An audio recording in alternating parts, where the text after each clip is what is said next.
let me be very, very clear about where I'm coming from. I'm a bit torn in terms of his response. Curiosity, bro. You said that Floyd was kidnapped by the Abu Dhabi folks. Any comment on that? And again, like I was just saying, again, Tank's that guy. And for all the guys out there in the weight class and around the weight, Calvin ain't getting paid. You know, he said ain't no reason Calvin should be looking the way he's looking if they making all this money. Now that's the thing. They talk all that money talk. Ain't be one looking good and the rest of the crew. Stephen A. Smith criticized Leonard Ellerbe for defending Floyd Mayweather, arguing Ellerbe prioritizes protecting Mayweather's image over honesty. While Ellerbe claims Floyd promotes fighters, Smith questioned the silence surrounding Floyd's exhibition controversies and alleged financial scams. but when someone says you're fake or something, you know, again, you can say you don't take it personally, but you're a proud man. Again, that my mother and father always told me, when people call you names and people talk about you, that's because they're admiring what you're doing. You know what I'm saying? Mayweather Promotions is promoting this card, not about billions. Tell you everything you need to know. Leonard, you put on a great card this week in all due respect. Now, we did have Adrian say some things that were a little unsettling. I'm sure maybe you're a little disappointed. But no, not at all. Not at all. That's just him being him. And again, I think I still, to this day, he's a tremendous fighter, super talented fighter, who's had a successful career, and I'm sure that he'll continue to go on. When questioned about Floyd Mayweather's alleged Dubai scam, Leonard Ellerbe remained silent, avoiding any clarification.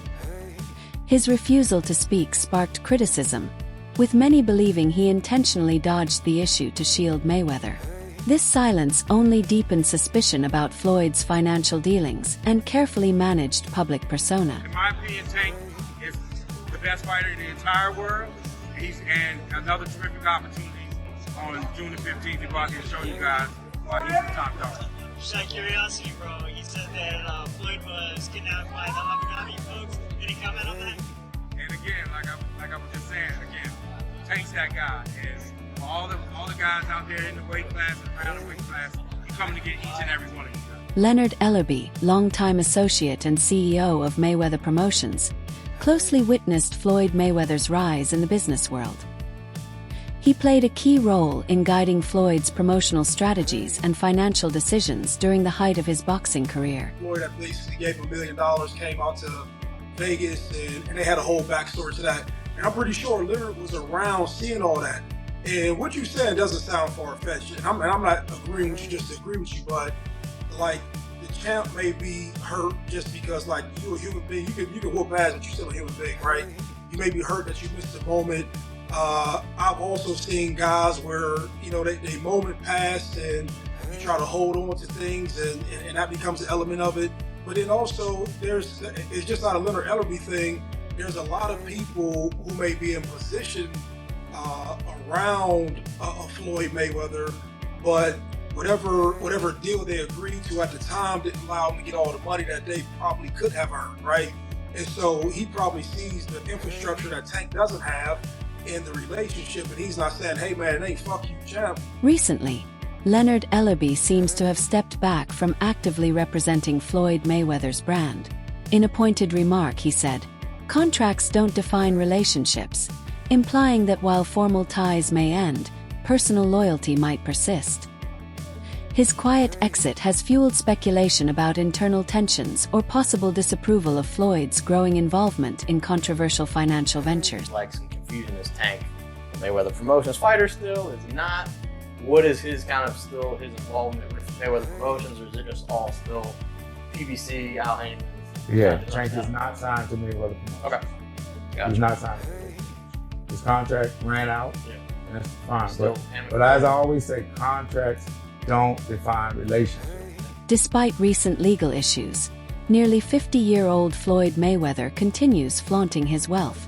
Critics argue his constant luxury displays may be accelerating financial decline. Many believe his obsession with showing off could backfire, with some warning that his extravagant lifestyle might eventually lead to bankruptcy. Caught Floyd capping about buying some apartment buildings in New York. I didn't know if it was a big deal. Remember he said he had bought his grandson some property, I think, in Manhattan as well too. So honestly, I didn't really, think a lot of this was a big deal. I mean, they kind of, think it's a red flag when you're 50 years old and feel like almost 50, you still gotta flex on social media. But people on social media doing what they do best, especially black people try to tear each other down. So people start researching, and they found out that Floyd was capping out. Floyd is part of like some type of ownership group that got a part of it. Then you got 50. Floyd Mayweather is famous for his lavish spending, but his recent real estate investment has raised serious questions about his financial savvy. He claimed to have purchased buildings worth $42 million, using them to bolster his image as a billionaire. However, investigations by outlets like Business Insider revealed a different reality. Mayweather is neither the sole nor, in many cases, the official owner of these properties. The investments have underperformed, failing to deliver the returns he publicly promised. Rather than showcasing smart business moves, this venture has become a clear example of poor planning and inflated self-promotion, exposing critical flaws in his financial strategy. Floyd Mayweather, in this article, it states that he's spending $402 million in real estate investment in a 1,000-unit affordable housing portfolio in Upper Manhattan. The portfolio includes over 60 buildings and is one of the city's largest real estate deals of the year. Wow. Well, thank you, Floyd Mayweather, for investing into New York real estate. Floyd Mayweather's public image goes beyond luxury cars and championship belts. It's also shadowed by a string of scandals, from tax evasion allegations to lawsuits tied to failed business ventures. His name often appears in financial controversies. One of the most startling incidents reportedly occurred in Dubai, where he was allegedly detained for not paying for high-end jewelry.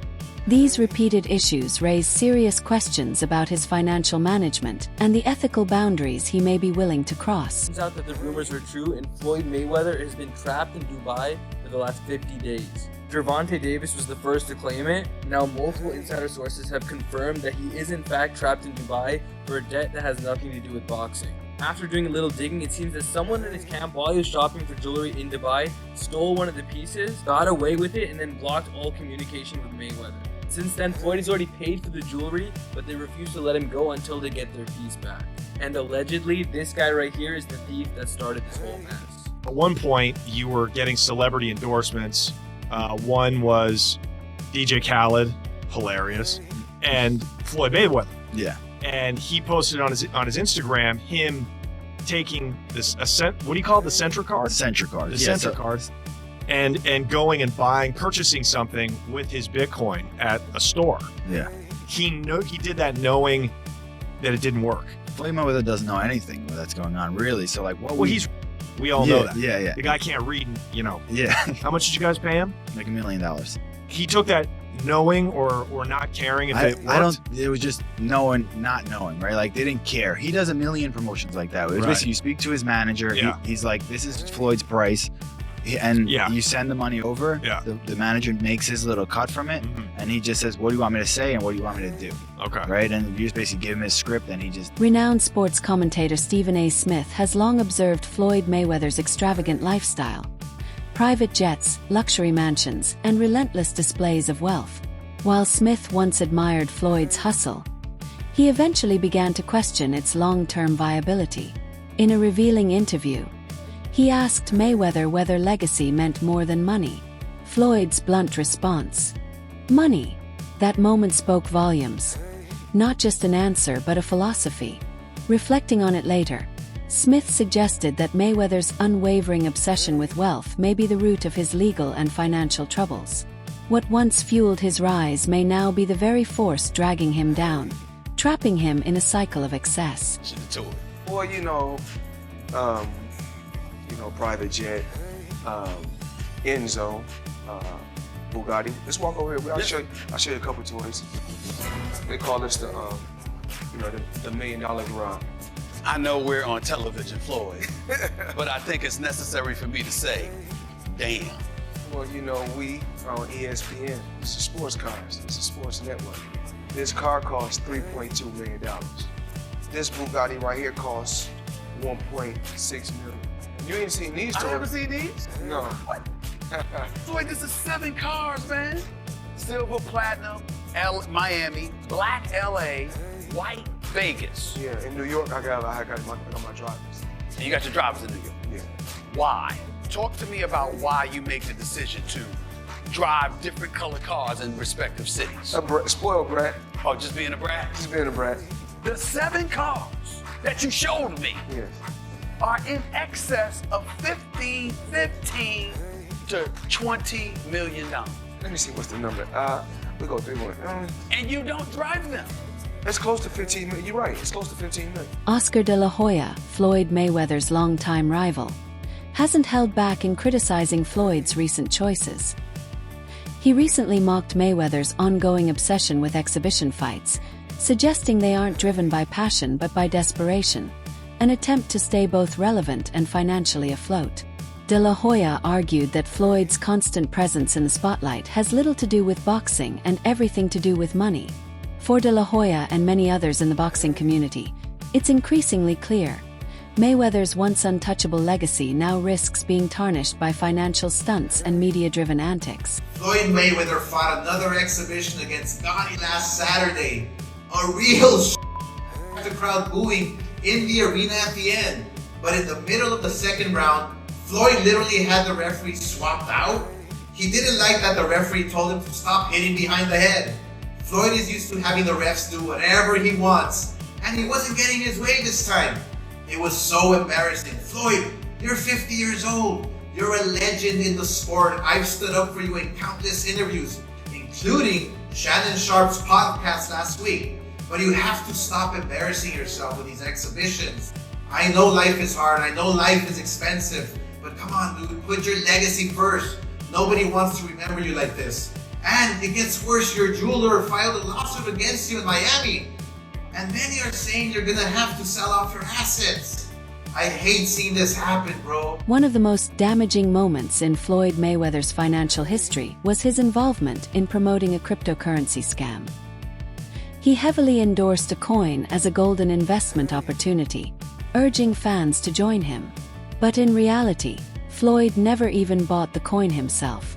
As its value crashed, many loyal supporters lost significant money, feeling misled and betrayed by someone they once admired and trusted. Imagine listening to Floyd Mayweather, a man who can't even read, for investing advice. That's exactly what happened last year when he was paid to promote the absolute Ponzi scheme token Ethereum Max, along with other celebrities like Kim Kardashian, Antonio Brown, and Paul Pierce. The coin shortly fell 97% right after the launch, leaving millions of fans and investors bankrupt. So to see what coins you should be actually buying, be sure to follow me. But like I was saying, bad mistakes. I didn't want to hustle drugs. All I wanted to do was become a champion someday and have something. Yes, we know, Floyd. You hustled Ethereum Max into people's wallets and then straight out. You weren't promoting financial freedom. You were speedrunning a rug pull. Don't believe everything you see online with these celebrities. They'll even sell their soul for a couple of bucks. They don't care if you go broke. They are already rich. You know what? We should call you Scamweather, not me. Floyd Mayweather defends his lifestyle with defiance, claiming that criticism comes solely from envy of his wealth. However, he overlooks the fact that the backlash isn't rooted in jealousy but frustration. It's the manipulative behavior, scams, and disregard for others that fuel the criticism. When someone with significant influence consistently uses their platform to deceive or exploit, it's no surprise that criticism inevitably follows. Takedowns, submissions, kicks, all that jazz. But he's choosing to fight Floyd in a boxing fight just for money, just like Conor McGregor did. It's really a trick. He gets these people to box with him. They have no business boxing with him. And he's making millions and millions of dollars doing this way after his competitive career is over. Which is... Because he's earned that right. Hey, man, he's a genius. He really is a genius. He's a genius in figuring out a way to keep making money. And one of the reasons why people watch him fight is not because he's like Mike Tyson, just goes out and destroys people. They like watching him fight because they hate him. Because he talks so much. He's like, look at my $1 million watch. Look at my jet. Look at my house. Look at this. He's like constantly showing you all these things that he has. Like he'll lay out watches in a hotel bed. Like this is $1 million worth of watches. This watch goes for $2 million. And they're like, this is my small watch that I take sometimes. But when I'll show you, when I'll show up, I bring out the big boy and it brings out this watch that's covered in diamonds. It's like $5 million. And so you hate him. People hate him. He creates envy. Yes. Yeah, he creates envy, and you want him to lose, but he's not gonna.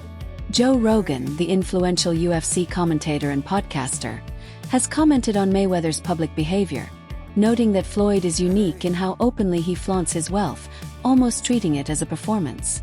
Rogan pointed out that while other athletes enjoy similar luxuries, they rarely display them as aggressively as Mayweather does. The person who's been able to do like that is Floyd Mayweather. He's the only guy who's been able to just be balling out of control, flashing money, $1 million watches, a fleet of super expensive cars, and still everybody else. He does. He's the only guy. The thing about Floyd is he never lost his discipline. I don't think he was doing drugs or drinking. No. He kept his. Floyd would famously run home from the nightclub. So he would go out in Vegas, partying. It looked like he's partying. He's drinking water, and then he would have his driver drive, and with his pants on, jeans on, he would jog home. And the dude was always training, never got out of shape. Dude, the jog home in jeans isn't the torture. The torture is sitting around a bunch of drunk people drinking water in a club.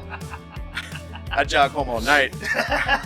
Bill Haney has strongly criticized Floyd Mayweather's transformation from a legendary boxer into a brand fixated on wealth. Haney argues that Mayweather no longer values the craft or his fans, instead prioritizing money over genuine competition. This shift, he claims, reveals a man more focused on his bank balance than his legacy. Hank doesn't want any of it. Why is that? I know you can't get. Man, get off of Twitter, man, and knock it off, man. If you're the face of boxing, then send over something, man. You know what I'm saying? Something respectful like you're really trying to do. Because every fighter that Devin gets paid, man, the most money, man. Knock it off, man. That's bunk business, man. You know what I'm saying? Listen, we don't need you. Let the welfare feed you for real. You know what I'm saying? Yeah, for real. Because that's where you're going to be at the welfare line. You keep on the people, giving them the fake fights, talking about that we didn't charge $57. Listen, we're going to give you the best fights, and we're going to get all the people in there, you know what I'm saying, because that's what we do. And we pay the fighters. We give the fans an opportunity to come in. That's that old business model that you're going to charge the fans for some fights, and then you the face of boxing because you just keep shoving it down their throat, man. The Mayweather era, that's over with, man. It's the Devin Haney era. That Mayweather over with, man. You hear me? Over with. Floyd ain't never did what Devin did at 25. Tank ain't did it, nobody else ain't did it. Haney highlights that Mayweather's shift to exhibition matches underscores how disconnected he has become from real boxing. These bouts lack purpose and challenge, primarily crafted to generate money rather than entertain dedicated fans. For Haney, this shift diminishes the sport, transforming it from a display of skill and heart into a mere sideshow. When your A game is gone, what adjustments are you going to make? And Floyd would always say is that on that given night, he's going to make that right adjustment. He's going to box the brawler or brawl the boxer. You know what I mean? A few months ago, Bill Haney and Floyd Mayweather were fighting on live, and not fighting, but arguing back and forth. Yeah. And Bill Haney said, listen, you know damn well Devin did this and Devin did that. He never lost in the gym, ever. And Floyd said, if you got an undefeated fighter in the gym, congratulations to you. Yeah. Congratulations. Floyd said, I never lost in his life. Yeah, exactly. And that's what I'm saying. Beyond the ring, Haney also critiques how Mayweather runs his promotional company. He questions why key team members, such as Calvin Ford, seem financially strained if the organization is so profitable. Haney suggests that Mayweather should ensure fair pay for all involved to avoid resentment and maintain the respect of those who helped build his empire. Personal between you and Calvin, also his Tank's coach, is it? Man, I told Coach, for those that don't know, Coach Calvin is Tank's coach, so I'm just And I said, listen, ain't no way the fighter gonna be checking the money that y'all talking about checking, and Calvin gonna be looking like that. I told Tank them to pay him. I told him to pay him because, or we need to go on coach's strike around this because ain't no way Bill should be getting paid and Calvin shouldn't. And Calvin need to thank Bill for mentioning this. So you saying Calvin ain't getting paid? He said ain't no reason Calvin should be looking the way he's looking if they making all this money. Now that's the thing. They talk all that money talk. Ain't be one looking good and the rest of the crew if you getting thoroughbred money. You know what I'm talking about? Again. Yeah. That's all for today's video. Stay tuned for more and see you next time.